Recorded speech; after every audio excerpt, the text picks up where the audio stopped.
Ain't nobody talking when I'm talking, fellas, so shut the fuck up. The dog is belly up. I'll drop a headlock, got you in the gridlock. Catch me in the back lot, I can make the mat rock. Backdrop, hip toss, abdominal stretch. Now they wondering who we bombing on next, yes. The dog is belly up. Crush your enemies, see them driven before you, and to hear the lamentation of their women. That is good.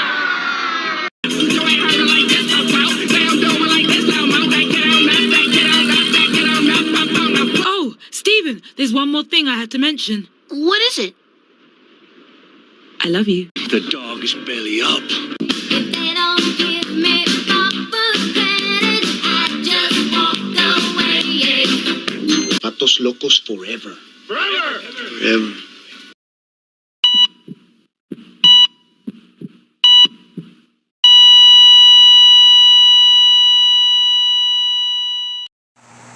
Full disclosure, news and commentary number 161, 161, 161, 161, 161.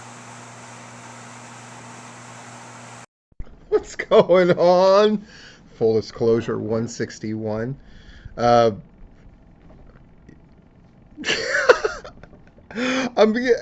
I get concepts and ideas and I'm gonna fucking try them out, and I was like, I want to fall into a pool and I want to reverse that. It's having a good time. It's Full Disclosure 161. I'm going to open up talking about Charlie Smith. Larry wrote a wonderful thing on gwhnewsandnotes.blogspot.com. My personal interaction with Charlie Smith consisted of him contacting me when we started to do shows in Porterdale and just going, can I set up a gimmick table? And PCW just wasn't really a gimmick table kind of place. And all I said was yes, because I knew who he was. I'm like, yeah. And he would always, what was weird is when I would see him, he would always offer money, which was unusual for him. But I always turned it down, which in retrospect was crazy. Like, I fucking needed money. But he had been doing the referee thing so long. And again, you got to read that thing that Larry wrote. It's really wonderful. My take was all I wanted from him was a story. And he was very obliging and he loved it. And he very proudly would give me copies of Whatever Happened To, which is like where they would interview old wrestlers and give their contact information. So through him, I actually used to have conversations with Ox Baker, for example. That was a hookup from Charlie Smith. I just realized that. It just came to my mind. And I would ask him for stories. So I would go like, tell me a Danny Hodge story or that kind of thing. And he was always really obliging. And he just loved being around this shit. And you know, a lot of old guys, they sort of sit back, and he wasn't like that at all. He loved being around wrestling. He just wanted to be part of the show, just part of what was going on. And the man is 92. And like Larry said, he was still selling stuff like in his 90s. And you know, he was the oldest active sort of wrestling person in the state of Georgia. I know he's gone. So rest in peace, Charlie Smith. Fucking nice man. And the stories that he told me about Danny Hodge in particular, and how Danny Hodge interacted with other people I knew in the wrestling business, were mind-blowing. And then he wanted to hear my story about Danny Hodge, and I told it to him. And he was like, I'm going to remember that one. Really great stuff. What are we talking about in the commentary today? We're going to talk about Dark Side of the Ring and how that bullshit's been canceled. And it's good that it's been canceled. And all the comments that I'm reading from people in regards to Dark Side of the Ring shows how full of shit people are, especially wrestling fans. Keeping it light. Keeping it light. David Ali, you know, he's kind of wrapping up his Georgia wrestling thing, though he says, you know, this isn't goodbye, this is see you later, but he's moving to Chicago, I found out. I thought maybe he was going to move to Florida because Heather Monroe is here. But apparently the two of them are going to Chicago. So I wish them luck. I hope he taps Larry Goodman for some good information about Chicago. Yeah. A couple of quick things. One, that's Sammy Guevara and Tay Conti with the mixed tag titles of AAA. And people are really upset about this. I don't know why I have to explain this. It's a concept that people have lost because I think in the WWE by and large, but you run with a hot hand, and they're the hot bitchy couple right now. And if there's a mixed tag title, they should fucking have it. And if there are other couples out there, somebody should be making a fight between them. If somebody isn't getting Chelsea Green and Matt Cardona and trying to match them up with them, I don't know what the fuck's going on in this world, frankly. I'm going to have like sort of scattershot thoughts. People really liked me looking at that GCW clip. So I'm going to do a similar thing with Wardlow against Lance Archer. And I just want you to watch the spot. Okay, here it is.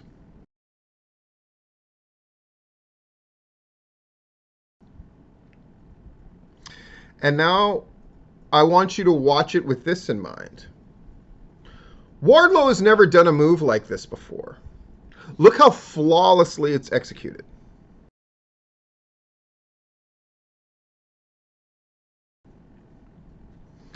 Now I want you to watch it again and know that even the incredibly enthusiastic AEW crowd, and I think it's undeniable that out of they and WWE, AEW crowd is much more into AEW than WWE's crowd is into, as far as verbal vocalizations, than the WWE crowd.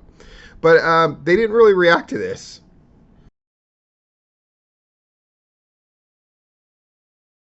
They did, but they didn't. That's an incredible fucking move. And if we are so jaded that we can't see that that is a fucking flawlessly executed move on both ends. Lance Archer took it really well, but Wardlow in flow hit that move. And the way that they've introduced this character of Wardlow, and the way that they're making it this big deal, and the way that they're doing this slow build to you know, MJF and Sean Spears calling him War Piggy and all this stuff, where clearly they're going to buy War Pig for this guy, which will be after keeping you know, no music for him, and then they're going to have War Pigs. Like, it's so beautifully done. And if you can't appreciate this,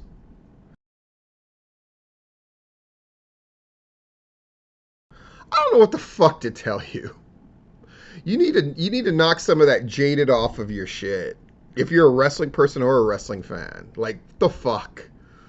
Like, learn to appreciate fucking the amazing shit you're getting to see. You don't have to like deathmatch wrestling to appreciate a fucking deathmatch spot. You don't have to fucking like AEW to appreciate Wardlow, or it's that fireball from fucking Jericho to Kingston wasn't fucking great. It was fucking great, right?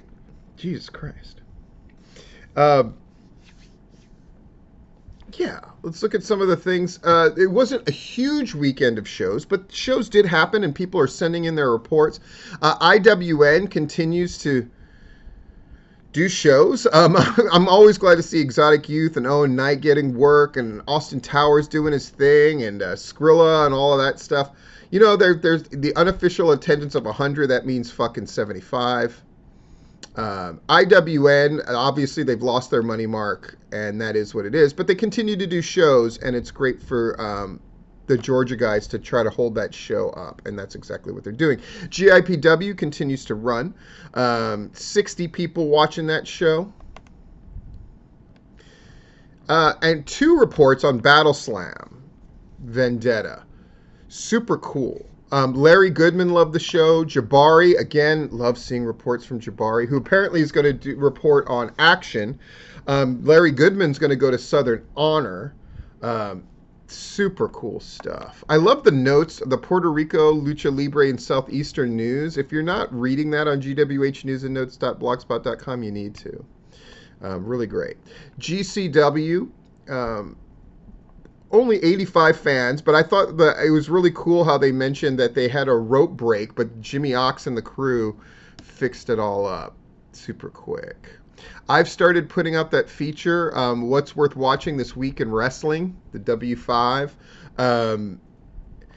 I realized, as much as I covered the shows and things like that, what do you really want? Because I know so many people who record the shows, or they know they're available on YouTube, but they just don't watch, and I don't blame you. So I figure, fuck, I'll just tell you what's worth watching or what's not worth watching and save you some fucking time. People really seem to like it.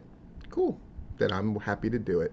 Pro South Wrestling Report sounded awesome, featuring Shane Knowles getting his shot against the Pro South champion. Super cool.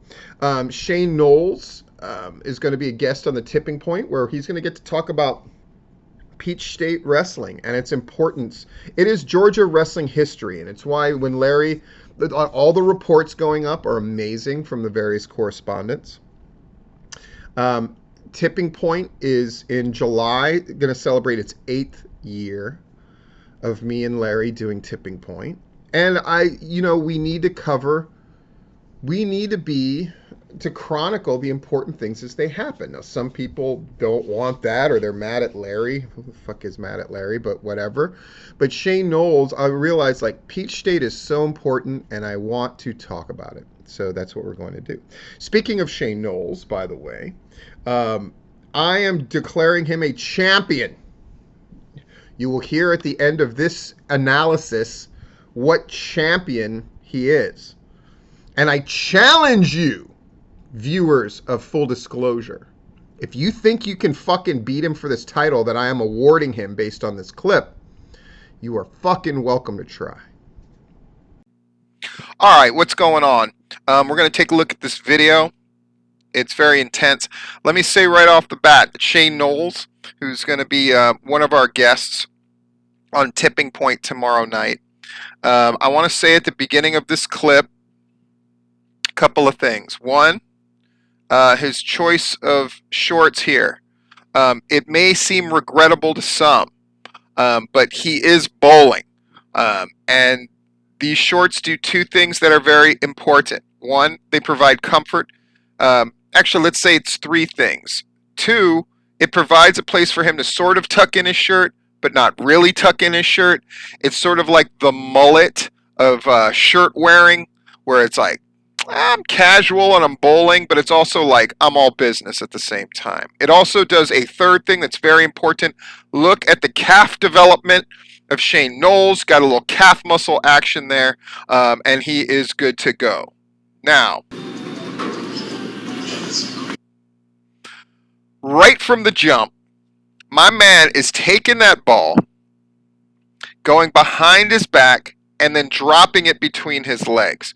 That seems like nothing, but it is not nothing. That is impressive. Watch it again. Boom. He gets the drop. He doesn't drop it in the center. He drops it slightly off to the left, like most wrestlers lean politically, right? Slightly to the left, and then starts going right, like most wrestling promoters as they continue to age and worry about their money. All right, so we've got that from the jump. Calf development, party yet business casual shirt, cargo shorts, and the drop. Now, Shane is a performer. He's a guy that's promoted shows, a guy that's run shows, but he's wise enough to drop the ball and then step out of the frame so we can see the ball in action. They're bowling at one of these places that occasionally do a cosmic bowl. You can see that black light action where they play sometimes DJ music so the kids will like it. There is nobody in this fucking bowling alley right now. So Shane is free to do his craziness. What time is it? It's either in the afternoon or it's very late at night. I'm going to guess in the afternoon. I'm not sure. Now we're going to play this thing all the way through one time so you can see what the hell happened.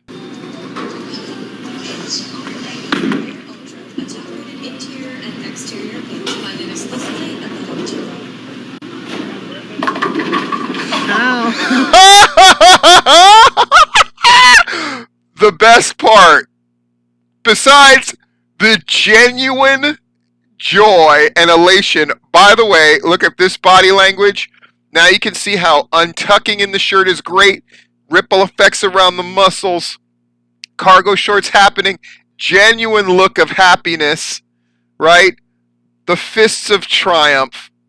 Again, him showing off that calf development and genuine joy. But the best is him putting up the goalposts when he sensed that he perhaps did it. Let's look at that again. Between the legs. No, we gotta. Oh, there it was. There's the goalposts.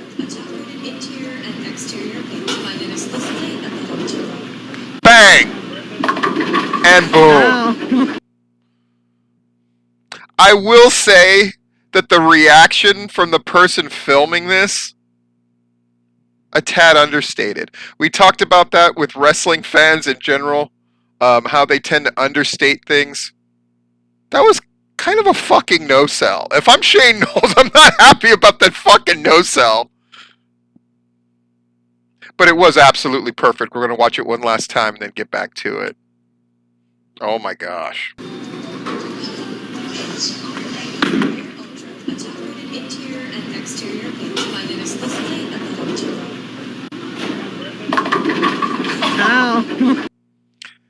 Wow. Here's my challenge, Georgia wrestling people, for a new feature on Full Disclosure. I want a real-life stunt. Don't make it too long, please. It's nice that this was an 11-second clip. You send me a stunt that you think is better than this shit, and I will fucking analyze the hell out of the damn thing. Because right now, Shane Knowles has our real-life cool clip title. And I dare somebody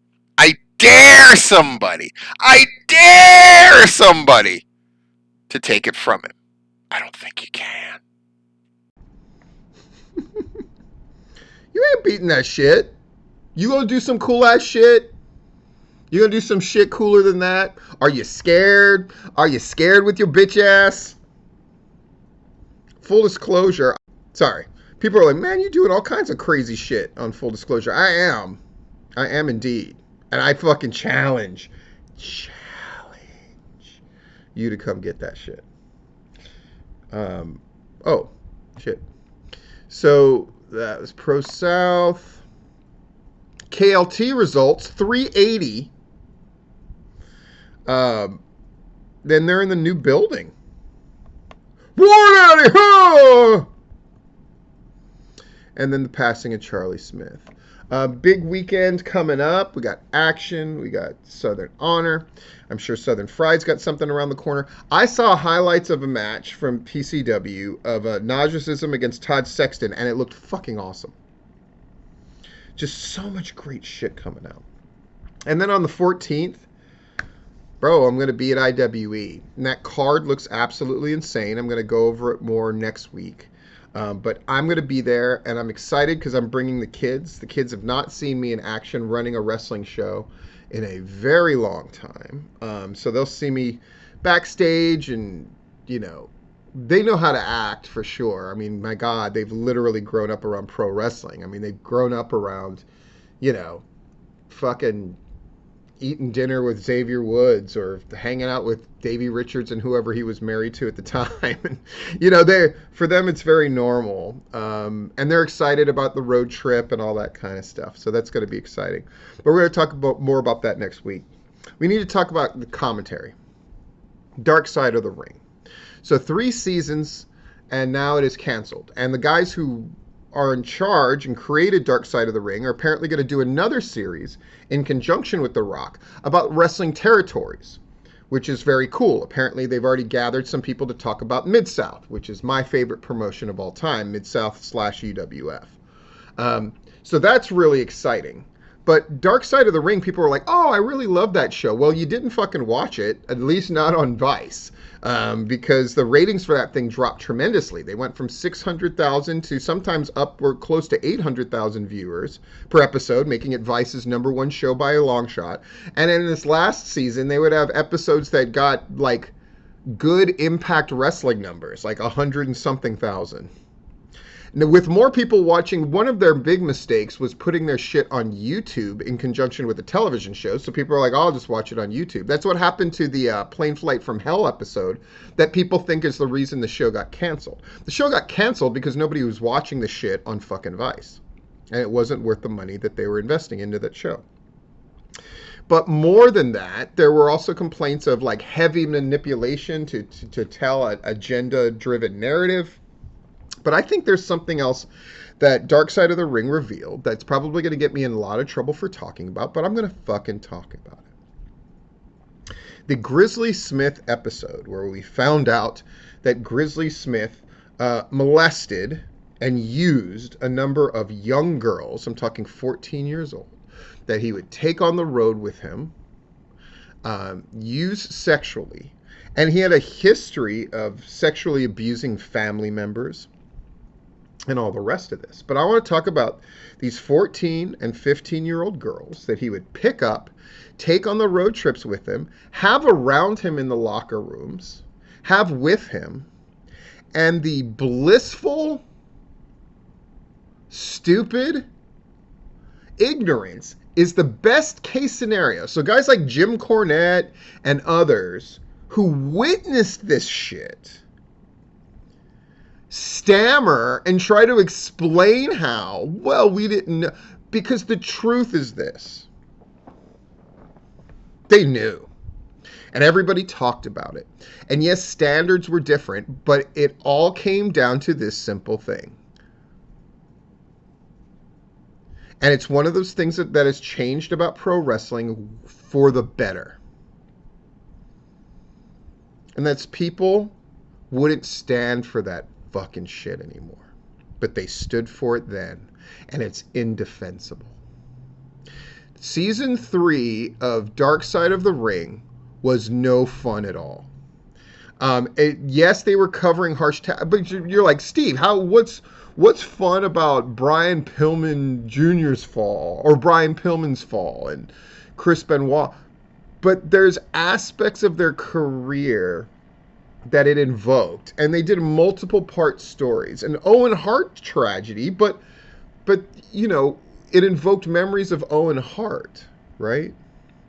But there is nothing fun and nothing positive about the Grizzly Smith episode, except for the things that are kind of under the surface that they're sort of hiding, which is the fact that this shit happened with the, at worst, tacit approval of a number of wrestling legends who witnessed it. Or they were just blithely ignorant, which just seems impossible to believe for a fucking know-it-all like Jim Cornette, who's got such a fucking strong opinion about everything. But he sits there and witness, and you're telling me the fucking guys weren't talking about, oh my God, he's fucking that fucking 14-year-old. And in a position where they're completely vulnerable, right? This isn't, we can have a debate about, you know, groupies sleeping with rock stars. Clearly that's something that, at the very least, there was an element of fucking like, holy shit, I'm sleeping with whatever from whatever fucking band, and this is amazing, right? When the standards were different. That's different than I'm picking up this girl in this fucking small town from her, like, ignorant family that's got blinders on, and I'm just taking her away from her home, no contact with anybody, and just using her sexually for days on end on this road trip, and then sending her back to her parents with a little bit of money in their pocket. It's disgusting. And a whole bunch of legends knew about it. Just like that plane ride from hell. I mean, you know, there's all kinds of wildly inappropriate things going on. And you realize, like, they're in that plane and they've got the crew and those stewardesses and all the rest of it, like, hostage. And they're acting like fucking animals. And, you know, a number of people who have passed recently, who people are idealizing and deifying, and I get that. And I've said in the past, like, dude, when people are dead, you just gotta let the fucking bad shit go for the most part. But let's not pretend that certain people who have died recently weren't pieces of shit either. And I think Dark Side of the Ring, as much as they sometimes try to couch and deflect that, there is something weird about guys getting interviewed about Grizzly Smith who are giving you facts, but then trying to subsequently disavow themselves from responsibility about saying anything or helping somebody out. And frankly, it's one of those things, you know, modern wrestling gets maligned for a lot of reasons, and I do it too. But here's something that is good. That I would love to think Grizzly Smith can't fucking happen again. I would love to think that. At least wouldn't be so public about it. And people would be called to account for it. But the fact that we just gave all those dudes a pass who witnessed that shit, it's really disconcerting. Is it not? It is.